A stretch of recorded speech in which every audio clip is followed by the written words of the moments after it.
إن الحمد لله نحمده ونستعينه ونستغفره ونعوذ بالله من شرور أنفسنا وسيئات أعمالنا. من يهده الله فلا مضل له ومن يضلل فلا هادي له، وأشهد أن لا إله إلا الله وحده لا شريك له، وأشهد أن محمدا عبده ورسوله. أما بعد، فقد قال تعالى: يا أيها الذين آمنوا اتقوا الله حق تقاته ولا تموتن إلا وأنتم مسلمون. يا أيها الناس اتقوا ربكم الذي خلقكم من نفس واحدة وخلق منها زوجها وبث منهما رجالا كثيرا ونساء، واتقوا الله الذي تساءلون به والأرحام إن الله كان عليكم رقيبا. يا أيها الذين آمنوا اتقوا الله وقولوا قولا سديدا يصلح لكم أعمالكم ويغفر لكم ذنوبكم، ومن يطع الله ورسوله فقد فاز فوزا عظيما. فإن أصدق الحديث كتاب الله، وخير الهدي هدي محمد صلى الله عليه وسلم، وشر الأمور محدثاتها، وكل محدثة بدعة، وكل بدعة ضلالة، وكل ضلالة في النار. أهلا بكم على إذاعة الفتح. السلام عليكم ورحمة الله وبركاته. Bienvenue à toutes et à tous sur la radio Al-Fath, la radio polyurcétique, la radio de la conquête des idées, car nous avons déserté le terrain des idées. Aujourd'hui, une thématique des plus importantes: l'islamophobie, produit de la métapolitique de la société ouverte. C'est un concept philosophique que nous allons ensuite aborder, de la société ouverte et de son ingénierie sociale fragmentaire. Donc de quoi s'agit-il? Il s'agit de traiter du concept d'islamophobie. L'islamophobie, qu'est-ce que c'est? C'est un concept qui tend à tend à être défini comme la peur de l'islam, la peur chronique de l'islam, la peur de l'islam qui pousserait donc à la haine nécessaire ou à la haine irascible de celui-ci. La réalité est telle que l'islamophobie donc n'est pas un terme qui a été employé pour la première fois par les Mawali chiites iraniens, à leur tête Al-Khomeini, mais par des auteurs du début du XXe, donc 1910, 1913, etc., qui ont employé le terme, qui ont amené donc ce mot issu d'un néologisme composé de islamo, donc islam, et phobie, la peur. Le fait est que derrière ce concept, du moins ceux qui ont récupéré ce concept et l'ont élargi, sont les progressistes libéraux, antiracistes et victimaires, ceux qui désirent faire une refonte de la société traditionnelle, ceux qui désirent effacer toute nationalité, toute différence donc ethnique, éthique et religieuse. Donc concrètement, lorsque des philanthropes tels George Soros prennent des maîtres à penser tels, tels ceux que nous allons évoquer par la suite, des philosophes et autres penseurs progressistes, il est nécessaire de s'interroger à leur sujet. Est-ce que ces gens-là veulent que les musulmans se libèrent, que les musulmans recouvrent leur intégrité, recouvrent leur indépendance, leur autonomie, ou que les musulmans s'inscrivent dans une logique d'éternelle victimisation? Donc nous avions déjà abordé le cas des néoconservateurs qui ciblent l'islam de manière frontale et qui effectivement nourrissent une haine de l'islam, mais lorsque l'on s'intéresse donc à ces penseurs, dont Karl Popper en premier, qui amènent une réflexion telle que les minorités ethniques, les minorités religieuses et même les minorités politiques doivent se soulever, doivent se séparer de la masse sociale et doivent s'opposer aux élites. Donc, si l'on parle de la France et de l'islam en France, de la vague immigrationniste ou de la vague plutôt d'immigration soutenue par des immigrationnistes de gauche et certains autres de droite, de la droite bourgeoise, il a été question, après la Seconde Guerre mondiale, de prétendre que la France avait besoin d'être reconstruite alors que la France est peuplée par une majorité de Français, donc d'ethnie germaine, germano-celtique, et de tradition chrétienne. La France n'a pas besoin de musulmans, n'a pas besoin d'arabo-berbères d'Afrique du Nord notamment, pour être reconstruite. Alors, est-ce que dans le chat on m'entend bien? Est-ce qu'on m'entend bien?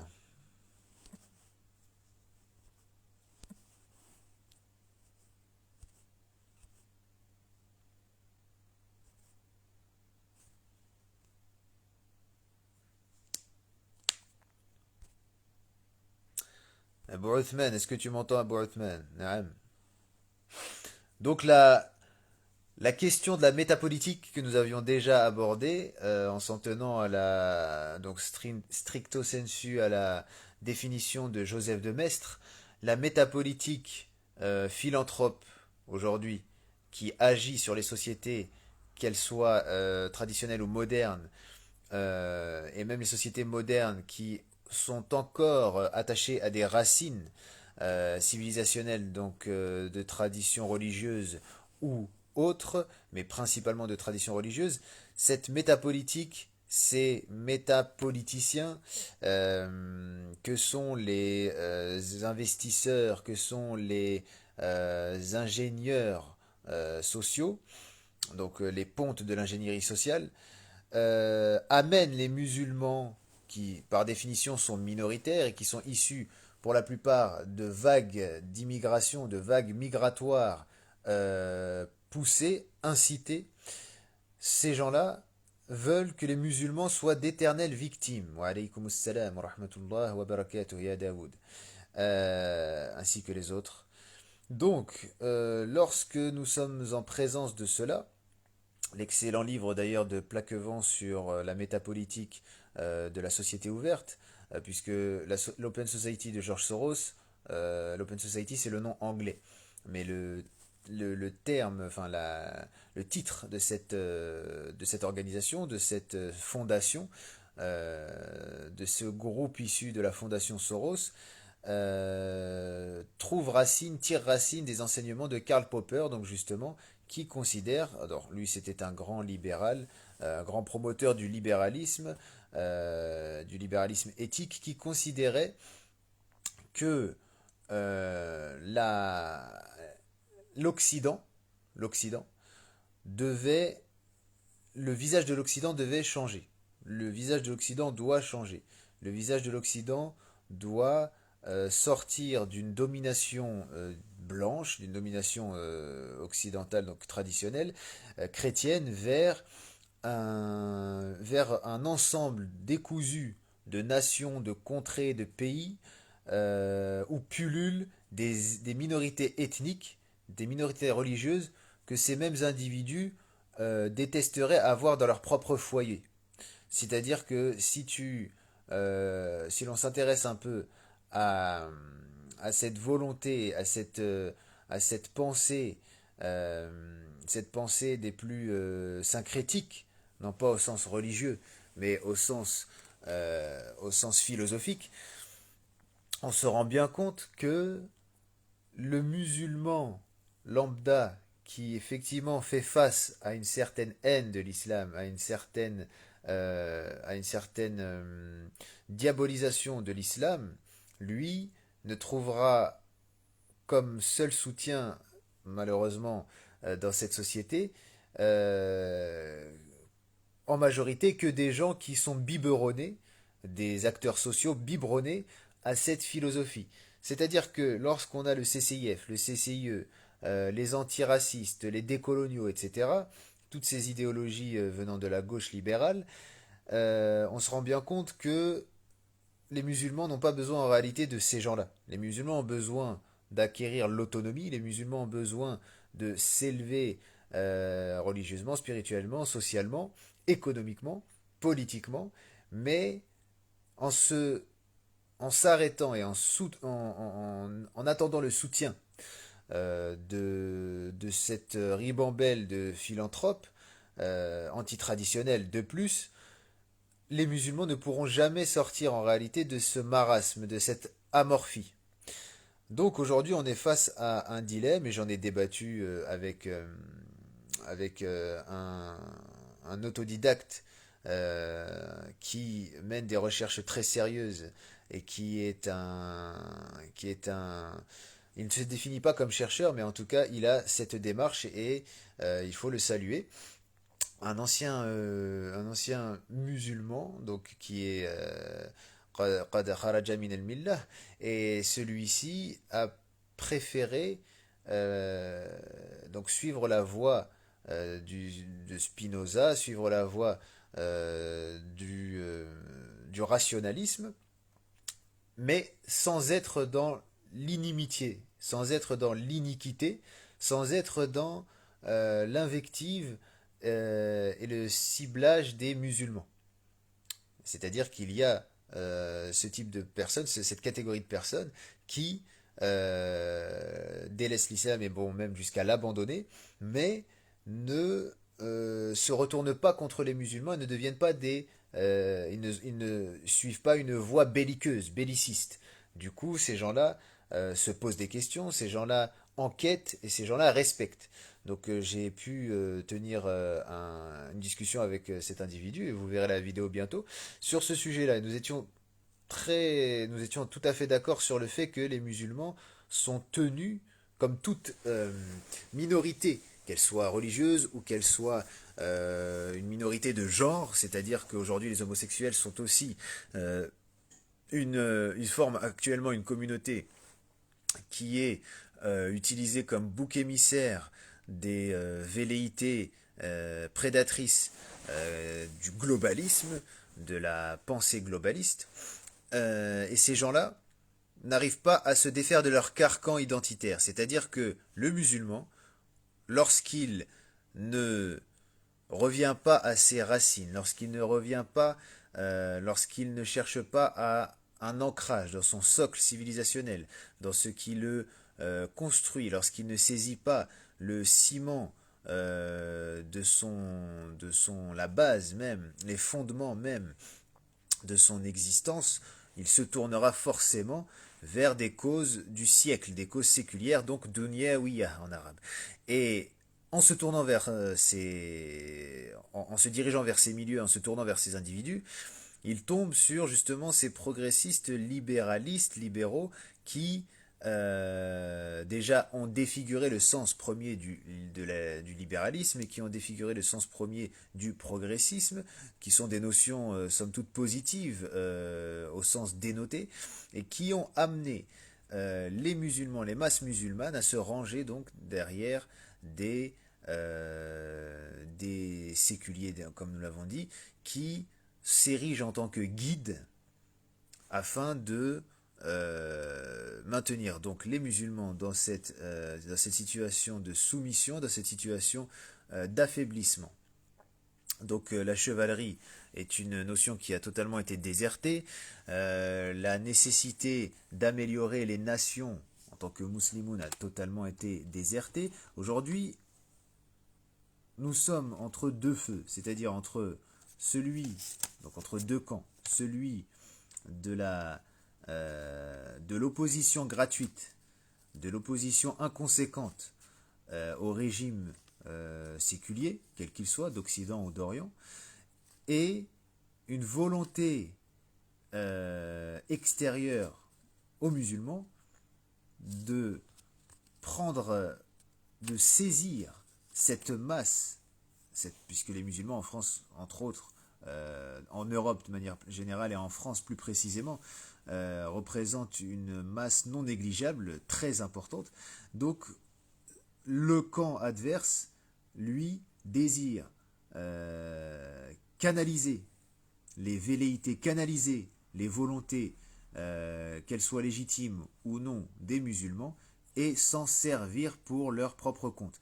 Donc le fait que l'immigration ait été soutenue par la gauche antiraciste, le fait que la, le regroupement familial ait été appuyé et qu'ensuite l'illettrisme et l'analphabétisme, on peut le dire clairement, ont été instaurés dans les quartiers populaires par un délaissement et par un tâtonnement vis-à-vis des autorités intellectuelles du pays et pédagogiques également. Les musulmans se sont retrouvés aujourd'hui dans occupent une place de maigreur intellectuelle, de maigreur philosophique telle qu'ils ne font que se tourner vers des cancres politiques que sont les militants antiracistes, militants luttant contre un mal inexistant qui est l'islamophobie. Je dis bien un mal inexistant puisque la phobie c'est la peur, la phobie c'est une psychose, une peur irascible dont on ne peut se débarrasser.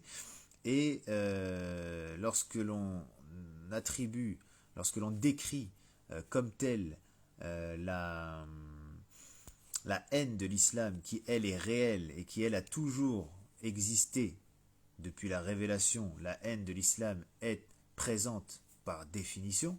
C'est dans l'ADN de celui qui va s'opposer au message islamique de manière belliqueuse. C'est une erreur donc déjà linguistique, c'est une erreur sémantique, c'est une erreur méthodologique. Donc continuer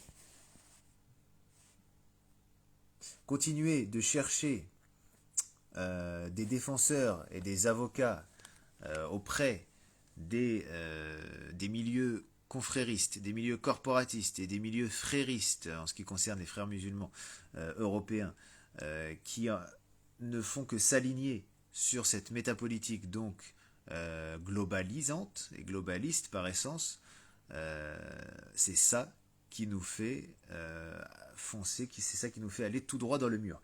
Donc il faut comprendre que nous avons le néoconservatisme d'un côté et que nous avons de l'autre l'ingénierie sociale antiraciste. Nous avons ces deux ennemis idéologiques et nous nous trouvons, nous, au milieu. Donc le fait de comprendre les racines du concept philosophique qu'est l'islamophobie et du concept des racines philosophiques du concept d'islamophobie et les motivations politiques de ceux qui l'ont soutenu, comme René Cassin, qui était président de l'Alliance israélite universelle, organisation créée par M. Adolphe Crémieux, qui aura donné son nom au décret donnant la citoyenneté aux Juifs d'Algérie au détriment des musulmans, la citoyenneté française aux Juifs d'Algérie, et qui a calqué justement cette attitude victimaire, cette volonté rentière que les Juifs ont alimentée à partir du moment où ils se trouvaient dans une société où ils étaient en minorité religieuse, donc c'est-à-dire principalement en Occident et dans les grandes nations d'Orient. Et il y en a des exemples de sociétés où ils ont pu vivre à l'écart et ne déranger personne. Donc lorsque ces minorités se retrouvaient dans cette situation-là des plus défavorables pour elles, elles s'organisaient de manière à ce qu'elles se fassent entendre, comme les zélotes, les rebelles qui en Palestine se rebellaient contre l'autorité romaine. Donc Adolphe Crémieux a pris exemple sur cela pour fonder son alliance israélite universelle, que René Cassin, lui-même fils de Gabriel Dreyfus, qui a changé son nom, et de son père, donc Monsieur Cassin, qui était un juif marane portugais, et donc sa mère une juive alsacienne.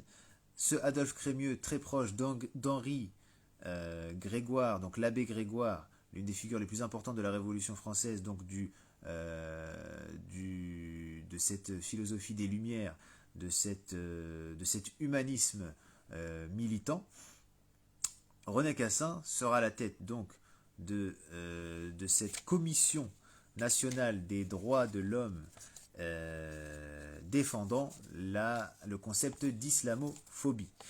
Donc on a toute une idéologie mortifère derrière, on a une volonté de canaliser les musulmans et on a une volonté de leur montrer un chemin, de leur imposer une méthode à suivre, un nahj, donc une manière de faire, et c'est pour cela qu'aujourd'hui on se retrouve avec des concepts totalement étriqués que nous ne maîtrisons pas, qu'il est nécessaire de récupérer et qu'il est nécessaire de comprendre. Donc on peut voir que cette société ouverte, donc l'Open Society de George Soros, a poussé énormément de nations, a nourri énormément de conflits, s'est avéré être à la base de nombreux conflits impliquant les musulmans à travers le monde. Même lorsque le mouvement Ortop en Ukraine se manifeste, il est question déjà de la question. La question musulmane est soulevée et à chaque fois on trouve la même réponse. Il faut que les musulmans renversent l'ordre établi, pas seulement les musulmans, mais les minorités religieuses renversent l'ordre établi par le biais de la victimisation. Donc c'est pour ça qu'aujourd'hui nous sommes en présence d'une majorité de musulmans pensant être victimes, alors qu'en réalité elles peuvent, en réalité ils peuvent atteindre un certain niveau d'instruction, un certain niveau de maîtrise tout simplement de son identité, un retour à l'intégrité justement, et être respecté même par l'ennemi si les musulmans reviennent à cet esprit chevaleresque traditionnel que nous avons en exemple dans nos sources. Donc malheureusement, nous préférons nous tourner vers des philosophies étrangères à l'islam, nous préférons nous tourner vers des idéologies contraires à l'islam, contraires à l'esprit et à la lettre du texte, qui, lorsqu'ils sont l'esprit et la lettre du texte invoqués et rassemblés, nous amènent en réalité à cette compréhension des nations, cette compréhension de la différence entre les eux-mêmes, cette compréhension de la différence nécessaire, essentielle entre les shu'ub, entre les peuples. Et à ce moment-là, quand on regarde les futuhat islamiyah par exemple, il n'y a jamais eu volonté d'écraser une culture étrangère à l'arabité. Il a toujours été question d'islamiser cette culture, de conserver les points positifs correspondant au monothéisme et de rejeter tout ce qui avait trait à l'idolâtrie et à tout ce que l'islam juge comme étant déviant, comme étant hérétique. Aujourd'hui, nous ne sommes pas du tout dans cela. Comme j'en parlais avec l'individu, avec j'allais dire le jeune homme, mais il est plus âgé que moi de 10 ans, avec donc celui qui m'a aimablement invité à débattre, on en discutait clairement. Le roman national antiraciste, enfin le roman antiraciste, prétend que les musulmans sont venus pour reconstruire la France. Donc fantasmant sur une disparition des Français qui restent jusque de nos jours majoritaires, donc des Français, nous l'avons dit, germano-celtiques de tradition chrétienne, ils auraient disparu et nous serions venus pour construire la France après la destruction d'une bonne partie de son patrimoine, on va dire, son patrimoine superficiel. Donc ceci est faux. Et donc j'en parlais avec lui que nous musulmans, notamment arabo-berbères, donc arabo-musulmans d'Afrique du Nord, sommes venus en Europe en tant que libérateurs libérateurs de peuples, en tant que conquérants, et non pas en tant que reconstructeurs d'un pays détruit. Et lorsque les musulmans venaient, lorsque les musulmans venaient, notamment donc sous la poussée de Tariq ibn Ziyad et de Moussa ibn Nusayr, il n'y avait pas cette attitude-là de rabaissement de soi, il n'y avait pas cette attitude-là d'écrasement identitaire au profit d'une comment dire, au profit d'un effacement de soi. Nos ancêtres étaient venus en tant que muslimoun, en tant que multazimoun, donc intègres, totalement intègres, et ils libéraient les populations donc d'Ibérie et du sud de la France, de la future France, qui est donc la Septimanie, etc., toutes les régions du sud, pour les occuper, pour faire profiter de leur avancée civilisationnelle aux populations qui étaient depuis 4 siècles sous la domination wisigoth. Et le royaume des Francs à cette époque-là n'avait même pas encore atteint ces régions occupées par les musulmans. Donc tout ceci au 8e, 9e, 10e, 11e siècle. Et à ce moment-là, même lorsque les chrétiens et musulmans s'affrontaient, il y avait deux civilisations aux racines profondes qui s'opposaient.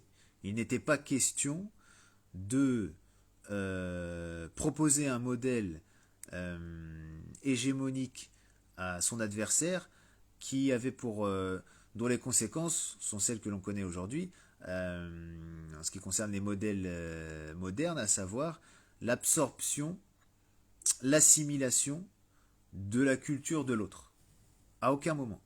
C'est-à-dire que lorsque les Perses entrent en islam suivant la grande bataille d'Al-Qadisiyah sous le khilafah de Omar, radiyallahu anhu, Al-Farisiyah, donc l'identité perse, à aucun moment il n'est question de la dissoudre. À aucun moment il n'est question de la faire disparaître. Et ça, même sur le modèle de l'empire hellénistique d'Alexandre le Grand. C'était la même chose. Il y avait une volonté de la part de ces civilisations, de la part de ces nations, de faire grandir à la lumière des préceptes et des concepts religieux et de pensée propres à eux, l'autre. Donc aujourd'hui, lorsque le musulman se plaint d'être la victime de puissants, la victime d'agresseurs, déjà avec cette position, qu'est-ce qu'il peut proposer? On en était arrivé à la conclusion que le musulman, s'il n'est pas content en terre de kufr, ou si le chrétien n'est pas content en terre d'islam, la terre est vaste et il peut voyager. Il n'est pas content du système, il n'est pas satisfait de ce système, soit il grandit sur le terrain civilisationnel et il apporte un changement progressif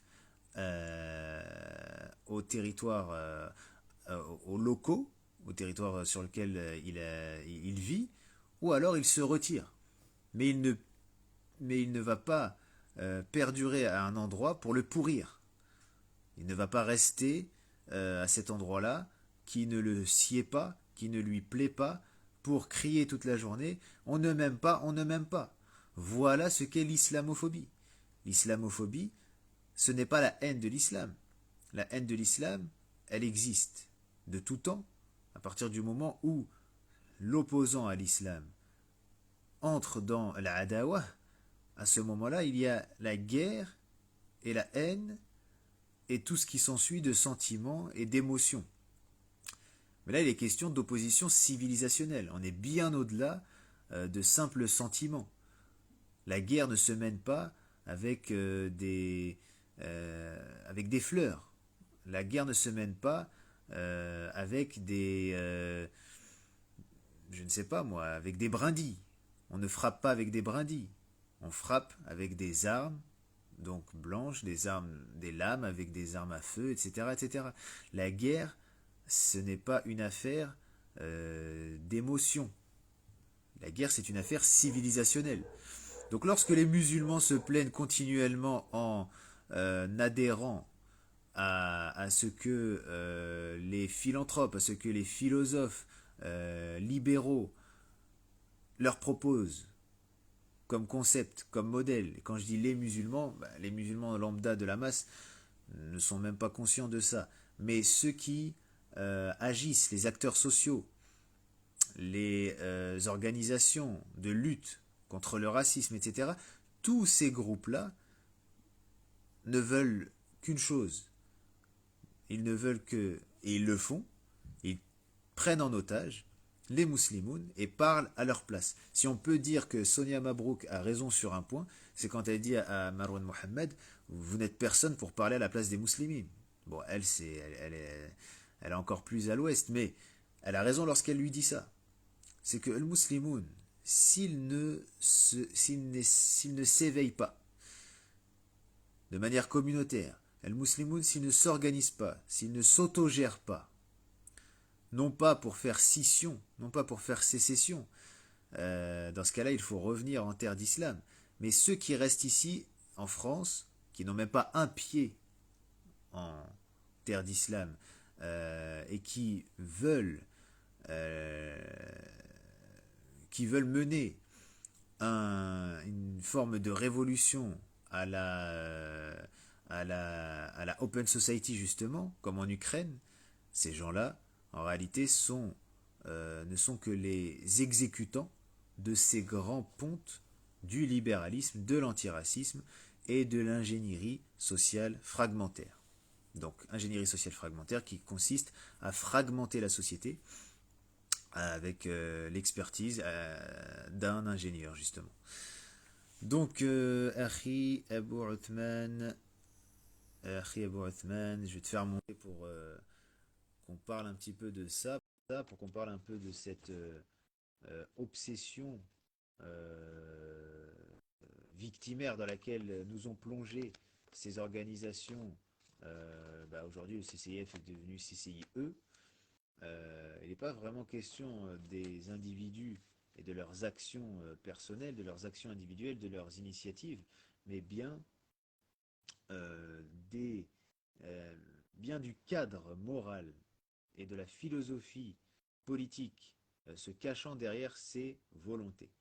Donc je vais couper le live et revenir tout de suite parce que j'ai des bugs et rester connecté. À tout de suite.